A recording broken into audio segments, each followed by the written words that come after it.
L'expérience poétique, un podcast par Mathilde Vermeer. Chroniqueuse, romancière et conférencière, j'ai une passion infinie pour la poésie contemporaine.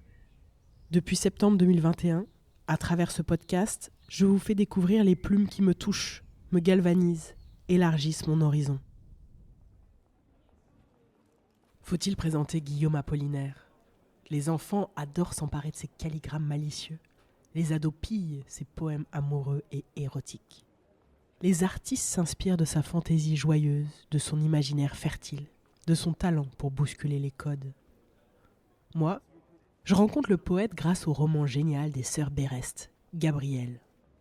Dans ce récit virevoltant, Anne et Claire racontent leur arrière-grand-mère, une musicienne libre, douée, qui épouse en 1908 un peintre, Francis Picabia.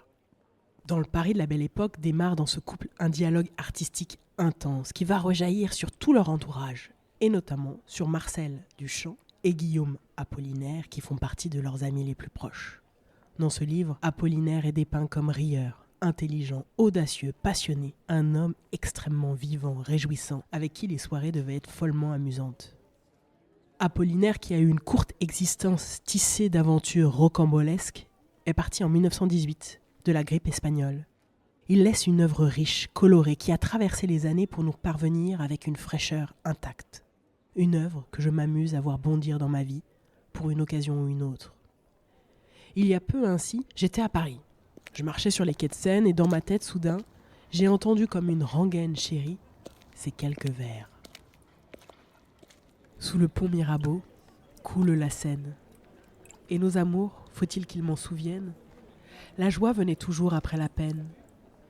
Vienne la nuit, sonne l'heure, les jours s'en vont, je demeure. Les mains dans les mains, restons face à face, tandis que sous le pont de nos bras passent des éternels regards, l'onde s'y lasse. Vienne la nuit, sonne l'heure, les jours s'en vont, je demeure. L'amour s'en va, comme cette eau courante. L'amour s'en va comme la vie est lente, et comme l'espérance est violente. Vienne la nuit, sonne l'heure, les jours s'en vont, je demeure. Passent les jours et passent les semaines, ni le temps passé ni les amours reviennent. Sous le pont Mirabeau coule la Seine. Vienne la nuit, sonne l'heure, les jours s'en vont, je demeure. Ce poème, Le pont Mirabeau, on peut le lire dans le recueil Alcool, publié pour la première fois chez Gallimard en 1920. Quelques jours après mon détour parisien, j'ouvre le recueil de Rimes Batal publié au Castor Astral en 2022. Un recueil qui a pour titre « Mine de rien ». Cette poétesse née en 1987 au Maroc me percute immédiatement par la force de son propos. Écoutez. Je marchais au bord de la Seine, je me baladais même. Il paraît que c'est cela, se balader, quand on a les mains dans les poches, quand on n'a ni chemin, ni but, ni attente. Seine chérie, nous avons tellement de choses à nous dire. Des corps s'entassent sur tes rives et dorent sous ton soleil gris endimanché. C'est cela, oui, être endimanché. Doré au soleil, pâle, presque nu, un jour de semaine. Je les envie. Je ne peux ôter mon t-shirt, moi, de peur que l'on ne sache mon désarroi. Il était 19h, et nous nous embrassâmes dans le local à vélo. J'étais triste, j'ai même pleuré un peu. J'ai même eu du mal à respirer, j'ai cru que j'allais mourir. La boule dans mon ventre, j'ai cru qu'elle allait exploser. Il y avait une valise abandonnée sur les quais. J'ai prié très fort pour que ce soit une bombe, que tout saute et moi avec, surtout moi. J'ai perdu pied. Je marche comme une somnambule. J'ai perdu l'équilibre et mes chaussures me font mal. Pourtant, elles sont bien ces chaussures, je les ai pas payées très cher. J'ai mis mon amant dans un train cet après-midi. Ou hier, je ne sais plus. Quel jour sommes-nous ? Quelle saison ? Ses vêtements et mon cœur dans un sac poubelle, destination Berlin. J'ai porté son sac sur mon épaule, il était lourd et j'ai pensé à Sisyphe, parce que j'allais aussi retourner chez moi avec ce poids sur l'épaule. Je le porte encore et je regarde ces corps si légers, dorés au soleil, échoués sur tes quais, comme des feuilles d'automne. Et je m'effondre. J'arrête ici ma lecture, c'est juste un extrait de son texte, Balade numéro 3, Ça continue, elle continue à nous raconter sur les quais de Seine comment elle pense à celui qu'elle a mis dans le train. Je la lis et évidemment, je suis de retour avec elle au bord de la Seine. Et je sens que Guillaume est aussi avec nous, juste derrière, comme un fantôme protecteur, consolateur. Il connaît les chagrins d'amour et les larmes qu'on finit par essuyer malgré tout. Il nous murmure. 4 jours, mon amour. Pas de lettre de toi. Le jour n'existe plus, le soleil s'est noyé, la caserne est changée en maison de l'effroi. Et je suis triste, ainsi qu'un cheval convoyé. Que t'est-il arrivé ? Souffres-tu, ma chérie ? Pleures-tu ? Tu m'avais bien promis de m'écrire. Lance ta lettre, au but de ton artillerie, qui doit me redonner la vie et le sourire. 8 fois déjà, le vague maître a répondu « Pas de lettre pour vous ». Et j'ai presque pleuré. Et je cherche au quartier ce joli chien perdu que nous vîmes ensemble. Oh, mon cœur adoré. En souvenir de toi, longtemps je le caresse. Je crois qu'il se souvient du jour où nous le vîmes, car il me lèche et me regarde avec tendresse.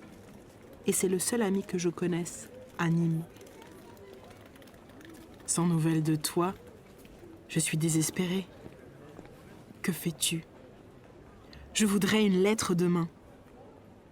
Le jour s'est assombri qu'il devienne doré. Et tristement, Malou, j'étreins ta main.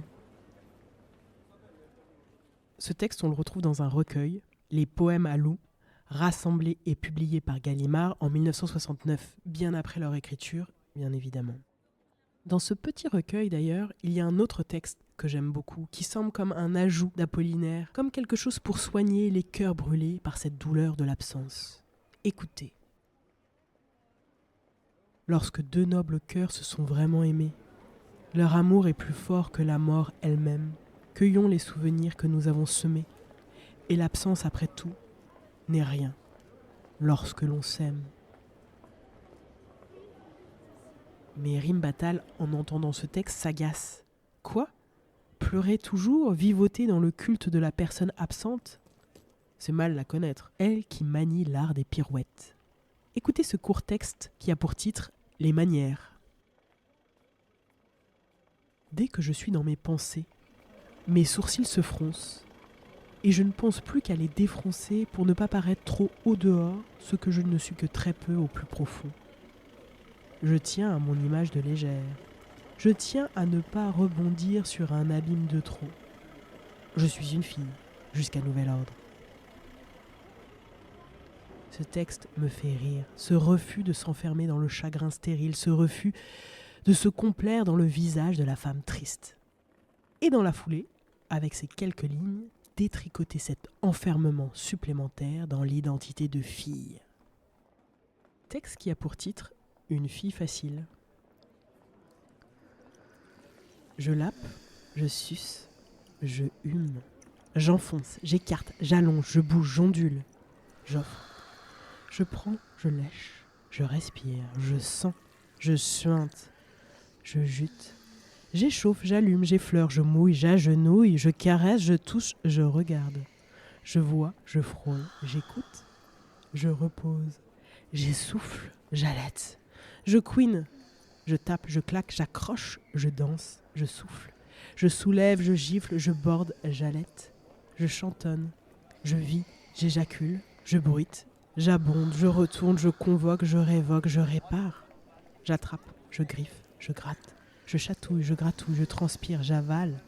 Je nourris, je bois, je pince, je griffe, je balance. Je rougis, je souris, je soigne, je tourne, j'ouvre. Je creuse, je crois, je fesse. Je mords, je plisse, je gicle. J'empale, je malaxe, je pétris, je brûle. Je calcine, j'inscris. J'entre les lignes. Je crie, je hurle, je réveille tout le voisinage. Je rêve, je fonds. Je n'embrasse pas avec la langue. J'imagine Apollinaire qui rit en entendant ces lignes. Pas qu'il se moque, au contraire, il savoure. Il mesure la liberté, il apprécie ces lignes épicées. Alors pour finir, comme pour saluer la verve de cette femme dont il aime le talent et le sens du jeu, il glisse. Allons mon cœur d'homme, La lampe va s'éteindre, verse-y ton sang. Allons ma vie, alimente cette lampe d'amour. Allons canon, ouvrez la route, et qu'il arrive enfin le temps victorieux, le cher temps du retour.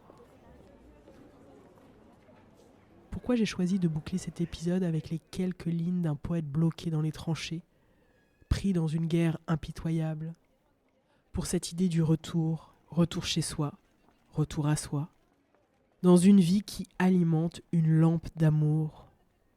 Après tout, et peu importe les fracas passagers des sentiments, comment vivre sans amour? Je vous invite à réécouter ces textes. Pas besoin d'analyse, pas besoin de comprendre, de décortiquer. Sentez.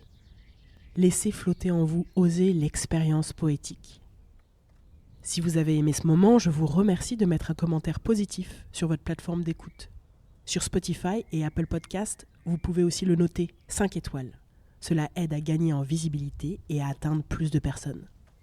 Envie d'offrir un coup de pouce supplémentaire? Faites un don sur Tipeee, partagez un épisode à un ami, parlez du podcast sur vos réseaux sociaux et mentionnez-moi, @Mathilde Vermeer. Ensemble, mettons de la magie dans le monde. Je vous dis rendez-vous très bientôt pour une nouvelle dose de poésie.